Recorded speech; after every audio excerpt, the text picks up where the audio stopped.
Friday तक तो हाथ बड़े अच्छे से काम कर रहे होते हैं, घर के सारे काम हो रहे होते हैं, नाश्ते, पकवान सब पक रहे होते हैं, लेकिन सैटरडे को मैं कुछ भी नहीं करती और इस कुछ भी ना करने में है नाश्ता ना बनाना और रात का खाना ना बनाना।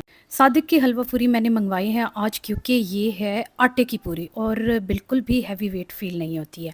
तो बस तैयार हुए हैं और जा रहे हैं जी बाहर आज बच्चों की शॉपिंग करने के लिए। मौसम तब्दील तो हुआ और मैंने पेटी से कपड़े भी निकाल लिए, लेकिन उन कपड़ों में से ज़्यादातर तो डोनेशन वाले कपड़े ही निकले। शॉपिंग के लिए हम जी पहुँचे ज़िनवा मॉल में, कुछ एक ब्रांड्स यहाँ पे हैं और रश बिल्कुल नहीं होता, इसलिए भी मुझे ये मॉल पसंद है। अच्छी तरह से वन के अंदर यहाँ-वहाँ हर दीवार पे टक्कर मार के मुझे समझ आई भई एक-एक चीज़ इतनी महँगी 3000 4000 से तो एक ट्राउज़र की प्राइस स्टार्ट हो रही है और ऊपर से डिज़ाइन बिल्कुल ना समझ आने वाले। मैं रोज़-रोज़ शॉपिंग के लिए बाहर नहीं निकलती। हमारी बचपन से ही यही रूटीन रही है कि जो मौसम शुरू होता है बस उसके स्टार्ट में ही कपड़े खरीद लेते हैं। उसके बाद मार्केट में जो ट्रेंड्स आ रहे हैं, जा रहे हैं, हमें उससे कुछ लेना-देना नहीं। वन से मायूस होके मैं पहुँची ब्रेकआउट पे और मुझे ये लगता है कि ब्रेकआउट और मेरी ज़हनी हम-आहंगी थोड़ी बहुत ज़रूर है। यहाँ के ट्रेंड्स, इनका स्टफ सारा कुछ ही मुझे समझ में आ जाता। लेकिन मेरे न्यू ईयर रेज़ोल्यूशन में एक ये बात शामिल है कि मैंने इस दफ़ा बच्चों की 3 नई जगहों से शॉपिंग करनी ही करनी। 2-3 तरह के कॉम्बिनेशंस बना के मैंने चंद एक कपड़े उठाए क्योंकि अभी तक कहीं पे भी वैरायटी उस तरह से नहीं आई हुई थी पूरी विंटर की कि मैं सारा स्टफ एक साथ उठा लूँ। ये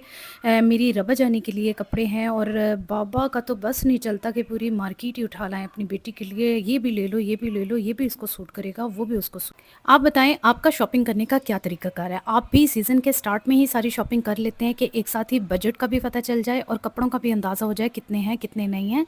या फिर आप हर महीने बाज़ार का चक्कर लगाना पसंद करते हैं? एक दफ़ा के चक्कर में तो आज सारा कुछ नहीं आ सकता था क्योंकि मार्केट में ज़्यादा वैरायटी अवेलेबल ही नहीं थी। तो एक चक्कर तो मेरा और लगना ही लगना है। इसके बाद जी भूख लगी थी और खाना खाने के लिए हम पहुँचे एच.एन. फूड्स। एमएम आलम रोड पे इनकी ब्रांच है और इनका तो मेन्यू देख के मैं बड़ी ही इम्प्रेस हुई। इतना खूबसूरत मेन्यू, हर डिश के साथ इतनी अट्रैक्टिव फ़ोटोज़, इतने मज़े-मज़े की फ़ोटोज़। तो हमने 3 डिशेज़ ऑर्डर कर ली इनकी। हमने किया ये कचलाक रोश, एक हमने किया कोयला कढ़ाई इनकी और इसके अलावा हमने इनके लबनानी चिकन कबाब्स ऑर्डर किए। दिखने में मेन्यू तो बड़ा ही टेम्प्टिंग लग रहा था लेकिन फूड क्वालिटी मुझे उतनी ज़्यादा अच्छी नहीं लगी। एम्बियंस अच्छा था, बैठने की जगह अच्छी साफ़-सुथरी बनाई हुई थी, लेकिन खाने का टेस्ट बिल्कुल भी अच्छा नहीं था। मैं खाने के टेस्ट को तो 3 आउट ऑफ 10 ही दूँगी।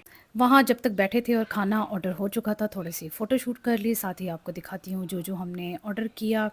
रोश, चिकन कढ़ाई और कबाब्स, 3 तरह के नान और सादा रोटी भी साथ ऑर्डर की थी। और खाना खाने के बाद कुछ मीठा ट्राई करने के लिए आज हमें क्रम्बल पे जाना था, तो वहाँ हमने डबल चॉकलेट एक कुकी और एक हेज़लनट चॉकलेट के साथ हमने फ्लेवर ऑर्डर किया। अल्लाह ताला का हर चीज़ के लिए शुक्र अदा किया और फिर घर वापस